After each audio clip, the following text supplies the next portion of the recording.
तो सुनी लो ये हमारे का शादी ब्याह में केहू साधु संत जात नहीं है।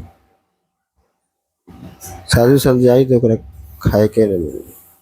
पहले के शादी ब्याह में लोग जात लो तो दाल भात पापड़ तिलौरी घी दही ये सब मिलत लो। तो लोग साधु संत खा लेत लो।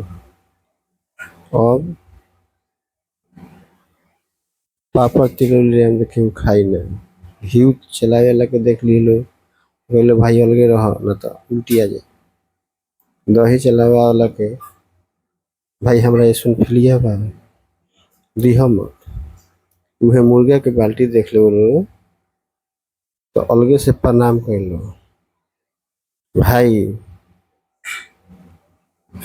तनी लेग पीस बा लेग पीस दे काहे है मुड़ी ना खइबो